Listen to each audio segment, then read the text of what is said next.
Hello, welcome to Living English.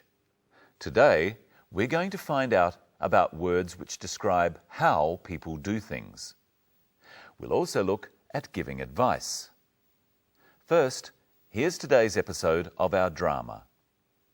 In the last episode, Anne went to see the detective, John Barber.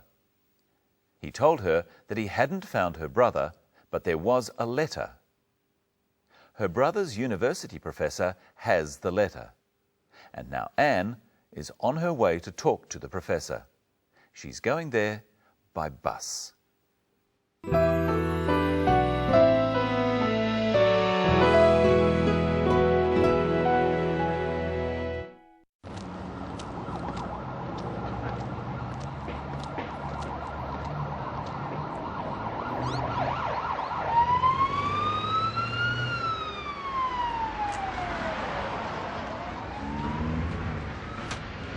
Hello, dear. How are you?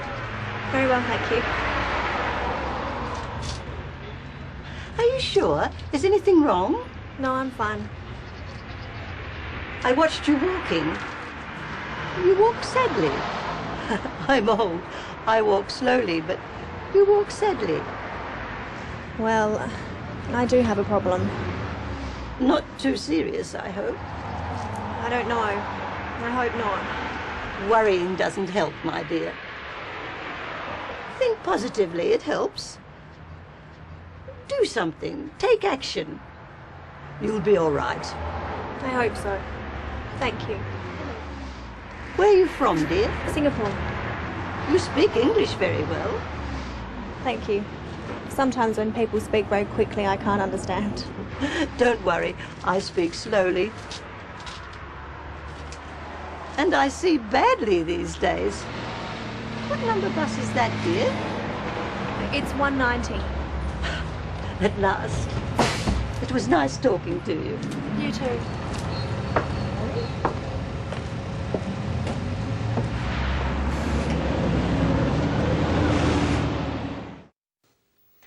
In that episode, we saw the old lady give Anne some advice and sympathy. Sympathy is being concerned about other people. Listen to how the old lady shows her concern.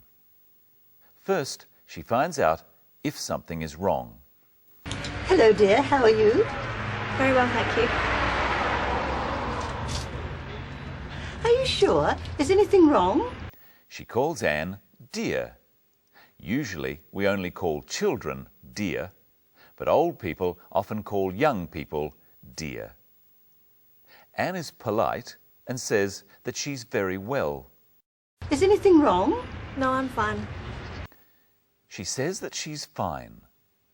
This is the same as saying she's well or she is okay. There's nothing wrong.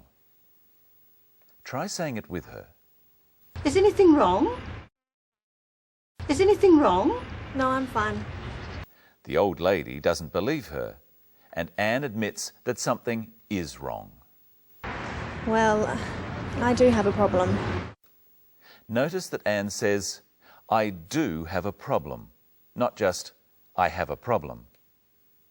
She emphasizes do, because before she said she didn't have a problem. Now listen to the old lady show her concern.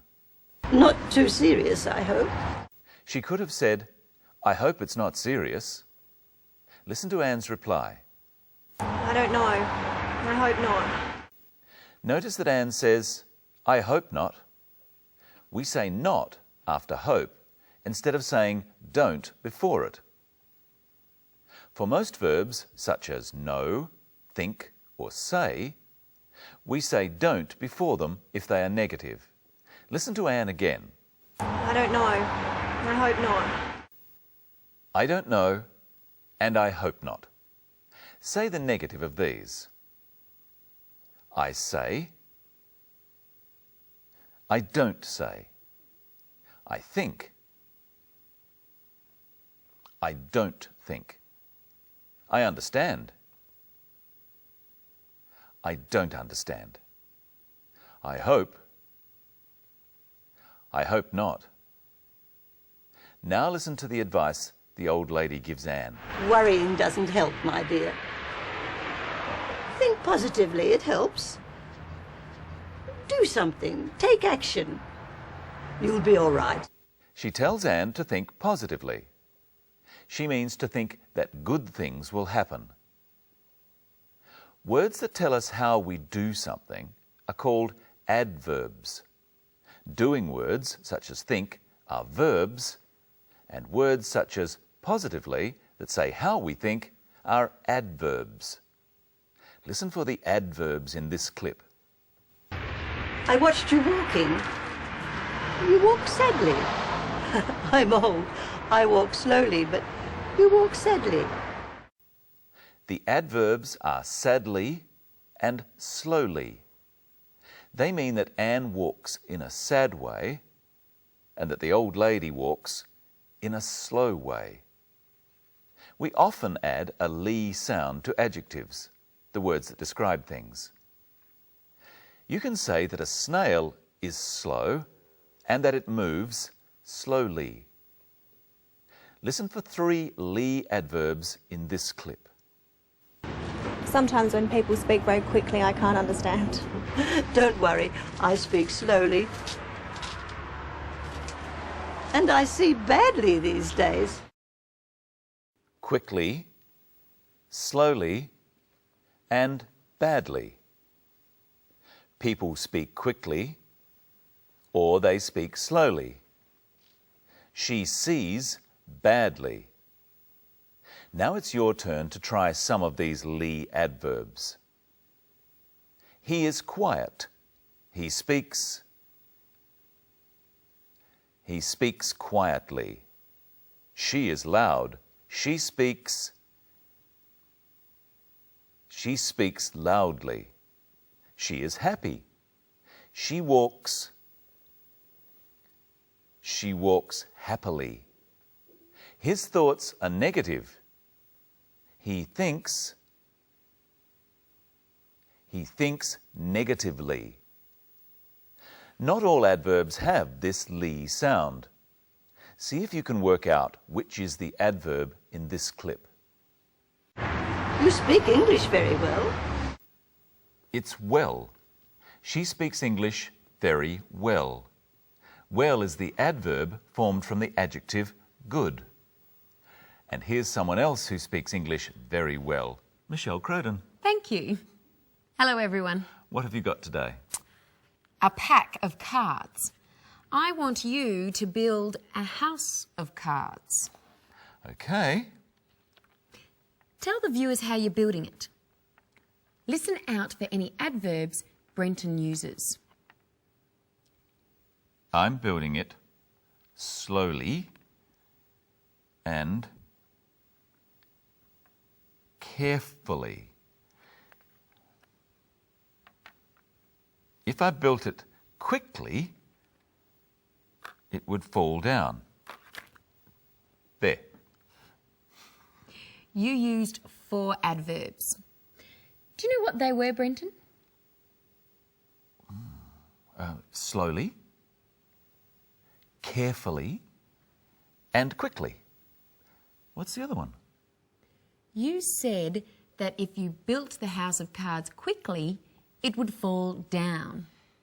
Adverbs say something about verbs. What did you say about fall? I said it would fall down. Down is the adverb.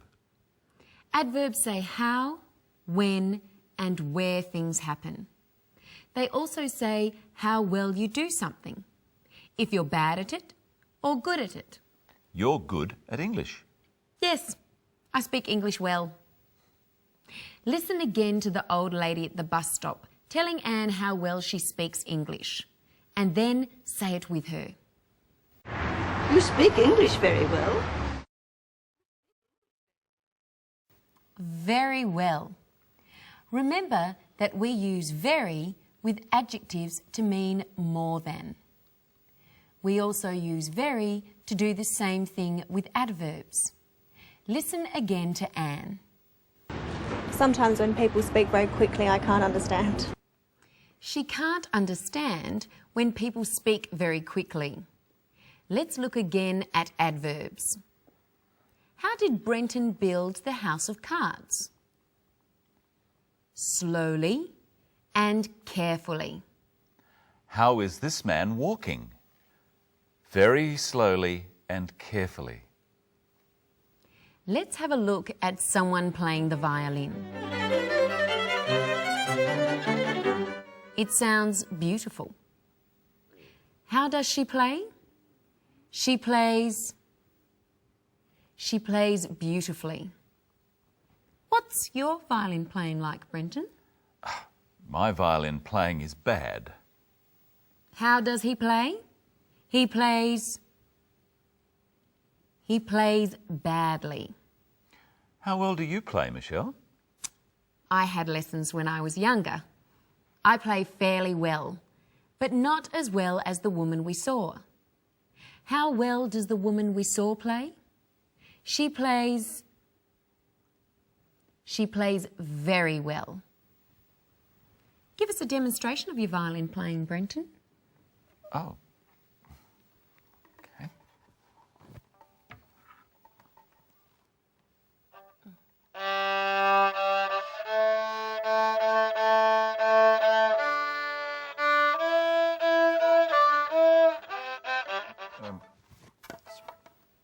We were wrong.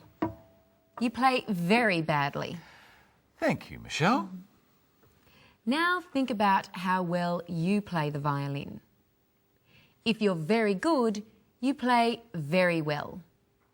If you're good, you play well. Then fairly well, badly, and very badly. Now say how well you play the violin. I play the violin. How well do you speak English? I speak English. We also use well to describe how we're feeling. Listen to Anne. Hello, dear. How are you? Very well, thank you. And how do you feel, Michelle? Very well, thanks. And you? Not so well. I've had a cold for the last few days. I feel tired. Tired? There's not long to go, Brenton. When we talk about how we feel, we also use adjectives such as good or happy. I feel good, or I feel happy. If someone asks you how you are, you can say, I feel good, or just good. Practice now. How do you feel? I feel good. We showed Anne saying something similar earlier on. Remember? Is anything wrong? No, I'm fine. I'm fine. What are some other ways to say this, Brenton? I'm all right and I'm okay. We say these when someone asks if something is wrong. Try saying I'm all right and then I'm okay instead of I'm fine with the clip. Is anything wrong? Is anything wrong? I'm tired. You're lucky because that's all we have time for today. We'll see you next time when we look at language you can use when you catch a bus.